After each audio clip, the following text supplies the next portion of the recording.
All right, Michelle, let's talk about something that's captivated human imagination for, well, centuries really, but specifically in North America for a very long time. Bigfoot, or Sasquatch, depending on where you're from. You know, the big, hairy, ape-like creature said to roam our wilderness. And the short answer, scientifically, is that there's just no evidence, right?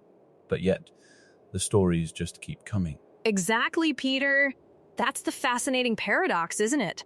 On one hand, the scientific community is pretty firm. No body, no bones, no definitive DNA, no Bigfoot. But then you look online or you talk to people and the sightings, the experiences, they haven't stopped.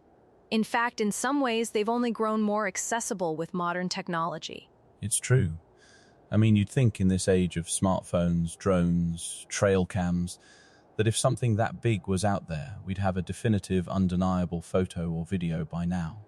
But no, it's still all blurry figures, shaky cam footage, and tantalizing whispers. It's almost frustratingly consistent, isn't it? Frustrating maybe, but also incredibly intriguing. Because despite all that, people are genuinely reporting these encounters. And it's not just some isolated individual, there are entire communities built around this. I mean, if you think about where these reports are coming from, it's heavily focused on the Pacific Northwest here in North America, which makes sense, that's where the legend really took root, but it's global too. Yeti, Yowie, skunk ape, names change, but the core idea of a large, unknown hominid persists. That's a great point. It speaks to a universal human fascination with the wild, the unknown, and perhaps even a creature that challenges our understanding of the natural world. So, let's dive into that a bit. Where are these modern sightings actually being reported? Because it's not like people are just calling up the local sheriff anymore, right? Not usually. Though I'm sure it happens occasionally, a startled hiker probably tries to call someone. But no, the digital age has really changed the game. Online communities are massive. We're talking dedicated websites, forums, huge subreddits like Our Bigfoot, Facebook groups with tens of thousands of members. People are sharing their stories, their alleged photos, their videos there almost constantly. It's a real hub for enthusiasts and experiencers alike. And the discussion is endless in those places. You've got people analyzing every pixel, debating tree breaks, vocalizations. It's a whole subculture. And YouTube, I mean, that's practically ground zero for alleged Bigfoot footage. You can spend hours watching channels dedicated to documenting sightings, analyzing blurry videos, or listening to supposed vocalizations. It's captivating, even for a skeptic like me, just seeing the sheer volume of content. Totally. And the comment sections on those YouTube videos are a goldmine of differing opinions, from staunch believers to absolute debunkers. It's a digital campfire where people are swapping stories and theories. And let's not forget mainstream and niche media. Documentaries, TV shows, think Finding Bigfoot, or even more serious expeditions, they keep the narrative alive. They fund searches, explore hotspots, interview witnesses. It constantly cycles back into pop culture. Right, because even if you're presenting it from a skeptical viewpoint, just the act of making a show about it perpetuates the idea. And then there are the personal accounts, the everyday person who genuinely believes they saw something. These are the stories that for me are the most compelling, because they're not always looking for fame or clicks. They're just trying to make sense of an intense, often terrifying experience. Absolutely. Imagine you're out hiking, camping, or hunting, and you see something inexplicable, something that doesn't fit into your known understanding of wildlife. That's a profound experience, and it really speaks to the power of eyewitness testimony, even if it's not considered scientific evidence. So, if we look at what these modern sightings typically involve, what are we usually hearing about? Well, the classic eyewitness account, of course. People describing a large, often 7 to 10 foot tall, bipedal, ape-like creature, hairy, usually dark-colored, with a distinctive gait. I've read countless accounts, and the consistency of the description across different people, different regions, even different eras is pretty remarkable. That in itself is a puzzle. It is, and then of course the visual evidence we touched on earlier, the blob squatch images, as they're affectionately or perhaps derisively called, blurry photos, shaky videos, indistinct figures just on the edge of the frame, never quite clear enough to be definitive, which is, again, both frustrating and part of the allure. Why are they always so blurry? Well, usually because the creature, if it's there, is either moving fast, it's far away, or the witness is startled and shaking, or, let's be honest, because it's a misidentification or a hoax. But it does beg the question, with so many cameras around, why no clear shot? It feeds the skepticism. But then you have alleged footprint casts, which are another major part of the evidence trail.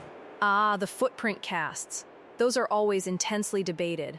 On one hand, you have researchers who spend countless hours examining dermal ridges, foot morphology, and gait patterns, arguing that these can't be faked. On the other, you have skeptics pointing out that a determined hoaxer with some carpentry skills and a heavy boot could certainly create something convincing. It's a constant back and forth. And the sounds, too, unusual vocalizations or wood knocks. I've heard recordings of supposed Bigfoot calls, and some of them are incredibly eerie, these deep guttural sounds that don't quite match any known animal. And the wood knocks, the idea that they communicate by hitting trees. It's an interesting theory, but again, easily reproducible by a human. They certainly are. And then there's the more ephemeral stuff, which I find really fascinating. Stories of strange smells, a musky, foul odor, sometimes compared to wet dog or even sulfur, or that intense feeling of being watched. Those are hard to quantify, impossible to prove, but they add to the lore and the emotional impact of the experience for the individual. Definitely. It's those sensory details, the primal fear, that really anchor these stories for the people who experience them. But this brings us to the core question, doesn't it? Why does this legend persist so strongly, despite the consistent lack of definitive scientific evidence? What is it about Bigfoot that keeps us talking? I think a huge part of it is cultural impact. Bigfoot isn't just a monster in the woods, it's deeply embedded in North American folklore and pop culture.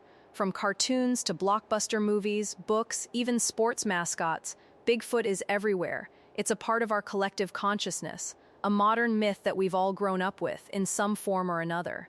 It's a scary story around a campfire, but it's also a quest for discovery. That's very true. It taps into something primal. And then there's the sheer vastness of the wilderness. I mean, we're talking about millions of acres of dense, often unexplored forests, particularly in the Pacific Northwest. It's appealing to imagine that a large, elusive creature could hide there. If you've ever been deep in those woods, you know how easy it would be for something to remain hidden. Absolutely. Those ancient, untouched forests, where the canopy is so thick that light barely reaches the forest floor, it almost feels like a different world, a place where anything could be possible. It's easy to project our hopes and fears onto those vast, silent spaces. And let's be honest, the idea of an undiscovered species existing right under our noses is just incredibly captivating. It is. It challenges our hubris, perhaps, that we've charted every inch of the planet. But we also have to acknowledge misidentification. Many sightings are almost certainly people mistaking known animals for something else. A bear standing on its hind legs, a person in a ghillie suit, or just heavy winter clothing. Even an optical illusion created by shadows or light. The brain fills in the gaps, especially when startled. Oh, absolutely. The human mind is incredibly adept at pattern recognition, sometimes to its detriment. If you're expecting to see something, or if you're in a heightened state of awareness in the woods, it's very easy to interpret ambiguous data as something specific. And a fleeting glimpse, maybe in low light, can amplify that effect. A large stump, a fallen tree, suddenly it's moving. And then there are the outright hoaxes. We can't ignore them. Some people do it for attention, some for a laugh, some to prove a point. And these hoaxes, unfortunately, muddy the waters for genuine witnesses and researchers alike. It makes it harder to take any new piece of evidence seriously. They certainly do. The internet has made it both easier to share genuine experiences and easier to craft elaborate fakes. And it's often the fakes that go viral, further eroding trust. But despite all that, the appeal of mystery just keeps pulling us in, doesn't it? The what-if factor. The idea that there's still something truly wild and undiscovered out there. That's the core of it, I think. We live in an age where so much is mapped, explained, and understood. The idea that there could still be a large, intelligent primate roaming vast, untouched forests. It's thrilling. It allows for wonder in a world that sometimes feels overly catalogued. It's the last frontier of cryptozoology, really. It really is. And I think that speaks to our deep-seated desire for magic, for the unknown, for something to challenge our rational understanding.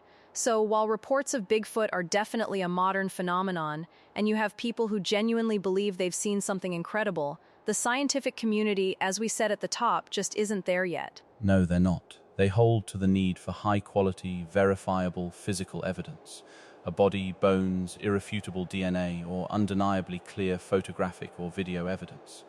Until then, Bigfoot remains a fascinating cultural phenomenon, a source of captivating mystery but scientifically unproven. And that's okay, because the mystery itself is half the fun, isn't it? It sparks conversation, it encourages people to get out into nature, and it reminds us that there's always something more to explore, even if it's just in our imaginations.